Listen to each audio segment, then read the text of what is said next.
இன்றைய வணக்கம் தமிழகத்தில் அடுத்ததாக சிறப்பு விருந்தினருக்கான நேரம் இது. இன்று நாம் சந்திக்க இருப்பது தமிழ் இணைய பல்கலைக்கழகத்தின் முன்னாள் இயக்குனர் முனைவர் பொன்னவைக்கோ அவர்களை. வணக்கம். வணக்கங்க. இந்த சமீப காலமா பேசப்படுற இந்த வெர்ச்சுவல் எஜுகேஷன் அப்படின்னு சொல்லப்படுற இந்த இணைய வழி கல்வி முதல்ல அது என்ன அப்படிங்கறத சொல்லுங்க, அதனுடைய தோற்றம் பற்றியும் முதல்ல சொல்லுங்க. இப்போ வர்ச்சுவல் எஜுகேஷன் சொல் வர்ச்சுவல் சொன்னா, அந்த வர்ச்சுவல் என்ற சொல்லுக்கு physically doesn't exist but functionally it எக்ஸிஸ்ட்னு பொருள். அதாவது கண்ணால பார்க்க இயலாது, ஆனால் செயல்களை உணர முடியும். அதுதான் வர்ச்சுவல் சொல்றோம். அதுக்கு நீங்க அகராதி பொருளை பார்த்தீங்கன்னா வர்ச்சுவலுக்கு மாயை, போலி அப்படின்னா சொல்லுவாங்க. இந்த வர்ச்சுவல் எஜுகேஷனை மாய கல்வின்னோ போலி கல்வின்னு சொன்னாலோ அது அவ்வளவு நன்றாக இருக்காது. ஆனால் இந்த வர்ச்சுவல் எஜுகேஷனை நாம இன்டர்நெட் வழியா வழங்குறோம்.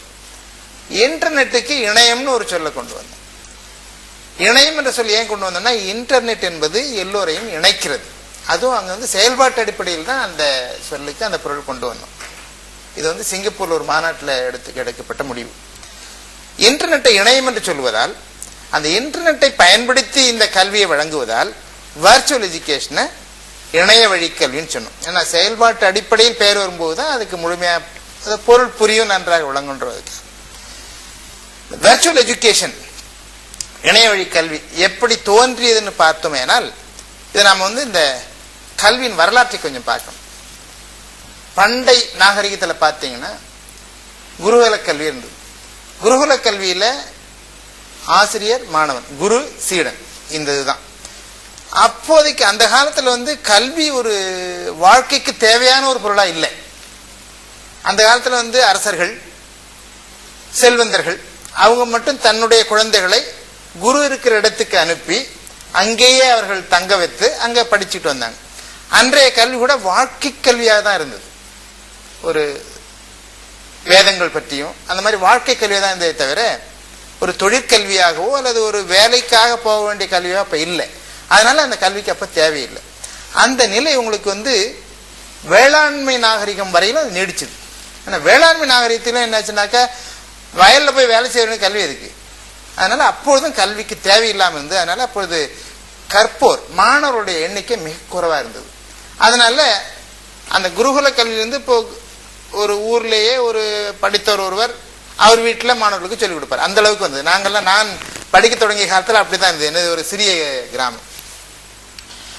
அந்த நிலை மாறி எப்ப மாறிச்சுன்னா, தொழில் வளர்ச்சி, தொழில் சார்ந்த நாகரிகம் உருவாகின்ற பொழுதுதான், தொழிற்சாலைகள்லாம் உருவாகிய பொழுது கருவிகளை பயன்படுத்துவது எப்படி, அறிவை பெற்றவர்கள் தேவைப்பட்டது அந்த பணிக்காக. அதனால கல்வி அங்க தேவையான. சோ தொழிற்கூடங்களில் வேலை செய்பவர்களுக்கு கல்வி ஒரு தேவையாக அமைந்தது. அந்த நிலையில் தான் படிப்பவர்களுடைய எண்ணிக்கை கூடியதால், எண்ணிக்கை கூட கூட 1900 அதுக்கு முன்பே 19ஆம் நூற்றாண்டு இறுதியிலே சொல்லணும், சுருக்கெழுத்து பயிற்சி இருந்தது பாருங்க. அந்த காலத்துல முதல்ல பணிக்காக வந்த ஒரே இதுதான் தட்டச்சும் சுருக்கெழுத்தும் தான் முதல் தொழிற்கல்வி.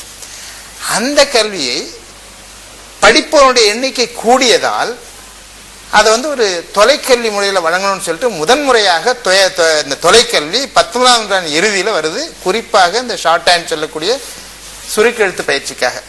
அப்பதான் தொலைக்கல்வியை அறிமுகப்படுத்துறாங்க. இந்த தொலைக்கல்வி தொடக்க காலத்தில் பாடப்பொருள்களை அஞ்சல் வழியாக புத்தகங்களாக அனுப்பி வந்தார்கள். அஞ்சல் வழி தான். அதனாலதான் அதை கரஸ்பாண்டன்ஸ் கோர்ஸ் சொல்லுவாங்க, அஞ்சல் வழி கல்வின்னு சொல்லுவாங்க. ஆனா நாளடைவில் வானொலி, தொலைக்காட்சி, கணிப்பொறிகள், இணையம், இப்படி தொழில் துறையில் வளர்ச்சி பெற பெற இந்த தொலை தொடர் கல்வியினுடைய வளர்ச்சியும் கூடிக்கிட்டே வந்தது. வழங்குகின்ற முறைகளும் கூடிக்கொண்டே வந்தது.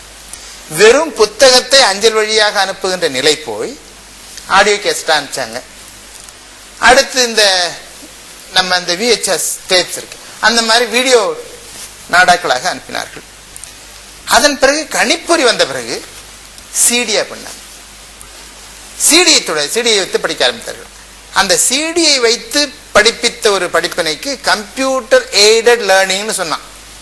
கணிப்பொறியை பயன்படுத்தி, கணிப்பொறி சார்ந்த கல்வின்னு சொல்லிட்டு 1990 யுனெஸ்கோ தாய்லாந்து நடந்த ஒரு மாநாட்டில் எல்லோருக்கும் கல்வி அப்படின்ற ஒரு தத்துவத்தை கொண்டு வந்தாங்க. அதாவது இன்றைய நிலையில், அதாவது அன்றைய நிலை 20ஆம் நூற்றாண்டு தொடக்கத்தில் எல்லோரும் படிக்கணும், எல்லோரும் படிச்சாதான் நாட்டு பொருளாதாரம் வளரும் அப்படின்னு சொல்லிட்டு எல்லோருக்கும் கல்வி கொடுக்க வேண்டும்னு யுனெஸ்கோவிலேயே அந்த மாநாட்டில் ஒரு முடிவு செய்தார்கள். அதனைத் தொடர்ந்து பார்த்தீங்கன்னா எல்லோருக்கும் கல்வி என்றது போக வாழ்நாள் முழுதும் கல்வி, லைஃப் லாங் எஜுகேஷன்.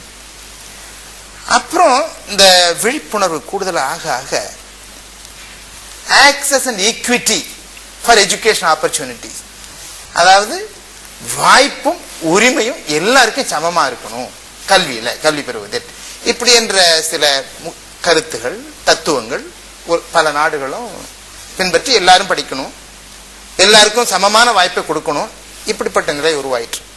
இந்த நிலை உருவாகும் போது பார்த்தீங்கன்னா படிக்க விரும்பிய மாணவர்கள் அவருடைய எண்ணிக்கை ரொம்ப பெரிய போயிடுச்சு.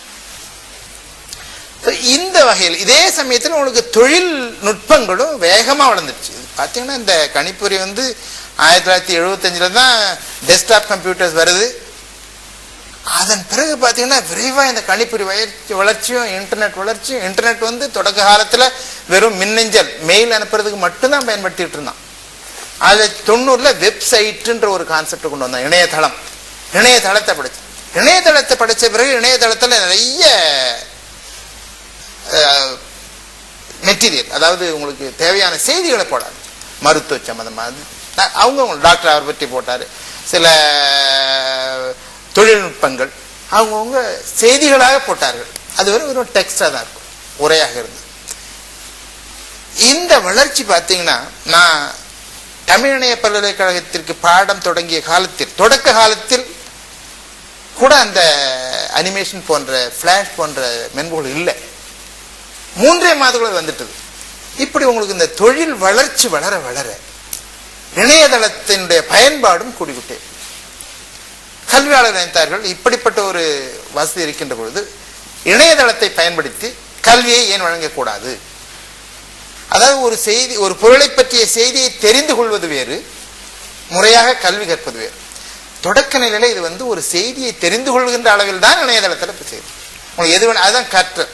அது இப்போ கம்ப்யூட்டர் லேர்னிங், அதுவும் கல்வி அல்ல.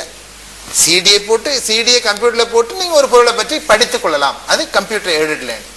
அதே மாதிரி இணையத்தில் இ learning, electronic learning, website, internet மூலம் படித்தல்.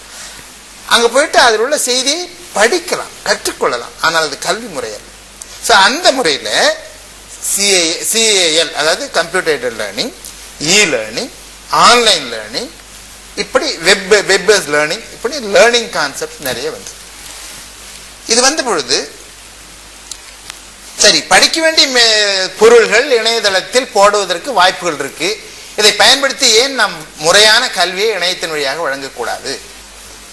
அப்படி வழங்கினா நிறைய பேர் பலன் பெறுவார்கள், அப்படி என்ற ஒரு எண்ணம் தோன்றியது. அந்த காலகட்டத்தில் தான் இந்த வர்ச்சுவல் எஜுகேஷன் சொல்லக்கூடிய இணைய வழி கல்வி தோன்றியது. இந்த இணைய வழி கல்வியினுடைய செயல்பாடுகள் பற்றி கொஞ்சம் விளக்கமா சொல்லுங்களேன். நான் முன்பே சொன்னேன், இணையத்தில் உள்ள பொருள்களை பற்றி கற்றல் வேறு, கல்வி முறை வேறுன்னு சொல்லிட்டு. கல்வி முறை, இப்ப நான் ஒரு கல்வி முறையை எடுத்துக்கிட்டீங்கன்னா என்ன பண்றீங்க, மாணவனை ஒரு கல்லூரியில் சென்று சேர்க்கின்றீர்கள். சேர்ப்பதற்கான சில முறைகள், பணம் கட்டுதல், இப்படி எல்லாம் சில முறைகள் இருக்கு. அதன் பிறகு அவன் சேர்ந்து வகுப்பில் படிக்கின்றான். படித்த பிறகு அவனுக்கு தேர்வு கொடுக்கின்றோம். தேர்ச்சி பெற்ற பிறகு அவனுக்கு சான்றிதழ் கொடுக்கின்றோம். இந்த அமைப்பில் ஆசிரியர்கள் வகுப்பறை பட்டயத்தையோ பெறுகின்றார். இதுதான் கல்வி முறை. கற்றல் வேறு, கல்வி முறை வேறு. அப்படி நாம் இணைய வழி கல்வி என்று சொல்கின்ற பொழுது இத்தனை கூறுகளும் இணைய வழி கல்வியில் அமைய வேண்டும். அப்பதான் அது இணைய வழி கல்வி என்ற பொருள் பெறும். அப்படி என்றால் இணையத்தில் மாணவர்கள் படிப்பதற்கு வேண்டியான பாடப்பொருள்கள் இடம்பெற வேண்டும். அந்த பாடத்திட்டத்தில் மாணவர்கள் சேர்ந்து படிப்பதற்கான ஒரு முறையை அமைக்க வேண்டும். மாணவர்கள் அதில் சேரணும். சேர்ந்து எந்த பாடத்திட்டத்தில் சேர வேண்டும் அதை சேர்ந்து அவர்கள் படிக்க வேண்டும். படித்துக் கொண்டிருக்கின்ற பொழுது வகுப்பறையில் மாணவர் ஒரு ஐயம் எழுந்தால் ஆசிரியரிடம் கலந்து பேசுகிறார். கணிப்பொறியில இணையத்தின் மூலம் படிக்கும் போது அந்த வாய்ப்பு இருக்கா? உருவாக்க வேண்டும். அதனால ஆசிரியரும் மாணவரும் தொடர்பு கொள்வதற்கு வேண்டிய மின்னஞ்சல், மின் கதைத்தல் அப்படின்னு சொல்லுவோம். புரியுதா? சேட்டிங்னா கதைத்தல், மின் கதைத்தல், இப்படிப்பட்ட வசதிகள்லாம் ஏற்படுத்தி கொடுக்கும். மாணவர் இணையத்தின் வழியாக படிக்கின்ற பொழுது ஆசிரியரோடு மின்னஞ்சல் வழியாகவோ அல்லது சேட் சர்வர்னு சொல்லக்கூடிய அந்த கதைத்தல் வழியாக, மின் கதைத்தல் வழியாகவோ தொடர்பு கொண்டு ஐயங்களை தேர்வு செய்து கொள்வார். ஆசிரியரும் மாணவன் நல்லா படிக்கிறானா அப்படி அசைன்மெண்ட் கொடுக்குறாங்க இல்லையா, அதே போல இணைய வழியாக அவருக்கு அசைன்மெண்ட் கொடுப்பார். இவரும் அசைன்மெண்ட் செய்து அதுக்கு கொடுக்கணும். அதற்கு மதிப்பெண்ணிடுவார்கள். இவ்வளவும் செய்த பிறகு இறுதியில் மாணவர்களுக்கு ஒரு தேர்வு செய்ய வேண்டும். இப்ப பாத்தீங்கன்னா எல்லா கல்வி, அது குறிப்பாக தொழிற்கல்வியில் அந்த தொடர் மதிப்பீடு ஒன்று இருக்கு. படிக்கின்ற காலத்திலேயே ஒரு மதிப்பீடு, இறுதி மதிப்பீடு ஒன்று. இணைய வழியாக அந்த இருமுறையும் இருக்க வேண்டும். படிக்கின்ற காலத்திலேயே தொடர் மதிப்பீடு கொடுக்கணும். அதுதான் அந்த அசைன்மெண்ட். அல்லது படிக்கின்ற போதே ஆசிரியரோட தொடர்பு கொண்டு படிப்பாரல்லவா, அப்பொழுது தொடர் மதிப்பீடு, இறுதி தேர்வு செய்து அந்த தேர்வில் மதிப்பீடு பெற்று அந்த மதிப்பீட்டின் பேரில் அவருக்கு சான்றிதழ் வழங்க வேண்டும். இவ்வளவு அமைப்புகளும் கொண்டதுதான் இந்த இணைய வழி கல்வியினுடைய செயல்பாடுகள். இதுல முதல்ல பணம் கட்டுதல் ஒன்று வரும். மாணவர் சேர்ந்து பணம் கட்டணும் இல்லையா, அதற்கு நாம் அந்த கிரெடிட் கார்டு பேஸ்டு முறை இருக்கு இல்லையா, அந்த ஆன்லைன் பேமெண்ட் மெத்தட் அங்கே நாம அறிமுகப்படுத்தணும். அடுத்து இறுதியா தேர்வு செய்கின்ற பொழுது ஒரு மாணவர் எங்கேயோ உலகத்தின் ஏதோ ஒரு பகுதியிலிருந்து பதிவு செய்கின்றார் தன்னை ஒரு மாணவனாக. பதிவு செய்து விட்டு படிக்கின்ற காலத்தில் எந்த சிக்கலும் இல்லை. ஆனால் படித்து முடித்து விட்ட பிறகு அவர் நம்ம படிக்கும் பொழுதே கூட கண்டினியூஸ் இவாலுவேஷன் இல்லையா, தொடர் மதிப்பீடு, அதற்கு அவருக்கு சில தேர்வுகள் வைக்க வேண்டும். தொடர்பு மையங்கள் தேவை. மாணவர் இதிலே சேர்ந்த உடனே இணையத்தின் வழியாகவே அவருக்கு நாம் அவருடைய சேர்க்கை பற்றிய விவரங்களை அனுப்பிவிடுவோம். அனுப்பிவிட்டு அவருக்கு அண்மையில் உள்ள இந்த இணைய வழி கல்வி நிறுவனத்தினுடைய தொடர்பு மையத்திற்கு சென்று இந்த விவரங்களை கொடுத்து நீங்கள் உங்களுக்கு ஒரு அடையாள அட்டையை செய்து கொள்ளுங்கள், உங்களுடைய புகைப்படத்தோடு சொல்வோம். இவர் அந்த தொடர்பு மையத்துக்கு சென்று விவரங்களை கொடுத்து தன்னுடைய அந்த அடையாள அட்டையை வாங்கிக் கொள்வார். அதன் பிறகு இடையில் படிக்கின்ற காலத்தில் 3 தேர்வுகளோ 4 தேர்வுகளோ இதெல்லாம் செய்ய வேண்டியிருக்கு. அந்த தேர்வுகளை அந்த மையத்திற்கு சென்று மையத்தில் உள்ள கணிப்பொறியின் வழியாக இணையத்திற்கு சென்று இணையதளத்தில் கொடுத்திருக்கின்ற தேர்வுகளை செய்ய வேண்டும். இப்படி அந்த தொடர்பு மையம் மூலமாக இப்படியேதான் இறுதி தேர்வையும் செய்ய வேண்டும். இப்படிப்பட்ட கல்வி தொடர்பான எல்லா அமைப்புகளையும் இணையத்தின் வழியாக வழங்குவதுதான் இணைய வழி கல்வி. இப்ப இந்த தொடக்க நிலையில இருக்க இந்த இணைய வழி கல்வி எதிர்காலத்துல எந்த மாதிரியான வளர்ச்சி அடையும் அப்படின்னு நீங்க எதிர்பார்க்கிறீங்க? இப்போதைக்கு இணைய வழி கல்வி தொடக்க நிலையில் என்ன பண்ணாங்கன்னா, இணையத்துல வழங்குகின்ற பொருள்களை எல்லாம் ஒரு டெக்ஸ்ட் மோட்ல கொடுத்து ஒரு குறைந்த நிலையில் இருந்தது. மென்பொருள் வளர்ச்சியும் பார்த்தீங்கன்னா மிக வேகமாக வளர்ந்து கொண்டு வருகின்றது. சில அறிவியல் கருத்துக்களை இப்போ நம்ம எலக்ட்ரிக்கல் இன்ஜினியரிங்லையோ அல்லது வேறு சில பாடத்திலேயோ சில கருத்துக்களை சொல்லால் விளக்கி புரிய வைக்க முடியாது. அதே நாம ஒரு அசைவுப்படமாக அனிமேஷனாக எல்லா தத்துவங்களையும் படமாக்கி காட்டணும்னா அது மிக எளிதாக மாணவனை போய் சேரும். இந்த இணைய வழி கல்வியில எல்லா பாடப்பொருள்களையும் அந்த தத்துவங்கள் எளிதாக புரிகின்ற வகையில் இன்டராக்டிவ் மோட்ல சொல்லுவோம். அதாவது ஊடகம், ஆசிரியரும் மாணவனும் திருப்பி திருப்பி கேள்வி கேட்டு பயில்கின்ற வகையில்